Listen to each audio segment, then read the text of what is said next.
now that I have pretty much all of my materials gone and set up here, what I want to do is go ahead and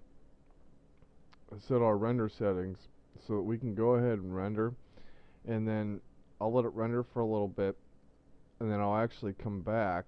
and I'll show you how to go ahead and tweak the lights so that we can actually get an optimal render and a good looking render for our interior here. So first thing I want to do is I want to come over here to our render globals and open our render settings, and I want to set a single frame here for our animation tab, because we're just going to be doing a still, so a single frame is fine. For the width and height, I'm going to set at least 1500, but I'm going to leave the locked aspect ratio on, so whenever I go to hit render here, it's actually going to automatically change the height of the image to actually match the width, as you can see there. For our export configuration tab, I'm just going to export an RCS plus execute Fryrender, so whenever I hit the render button, it's actually going to start rendering automatically from within inside Maya. But you can simply just export the RCS and then bring that either into Arion and actually get rendering and start rendering, or you can, like we're going to do, just export the RCS and open Fryrender or execute Fryrender. I'm not going to change any of the render configuration settings, or like the paths or the max time or the maximum amount of passes, because I'm just going to let it render and then I'll come back. So let's just go ahead and click accept here, and we're going to go ahead and click close since we have everything gone and pretty much set up to go ahead and render.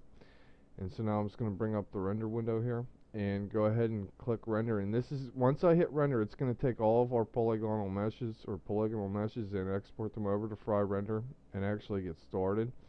So let's go ahead and click our render button here, and as you can see, it's exporting all the polygonal meshes over to Fryrender, and there you go. As you see, it's actually going to bring up Fryrender here,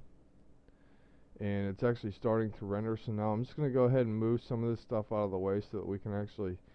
get a big picture here.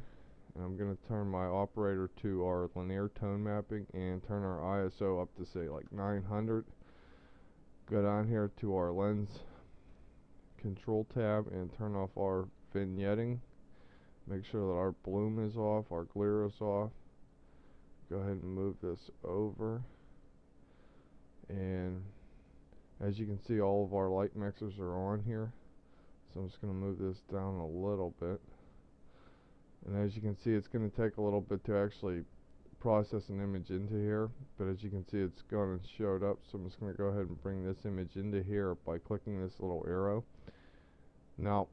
as you can see, there's actually a lot of noise in here, but I'm going to go ahead and just let this render and let it clean up a lot, and then I'll go ahead and come back and I'll show you how to go ahead and adjust all the lights to get our optimal render setting, and that'll actually be in the next lesson. So I'll see you whenever I come back.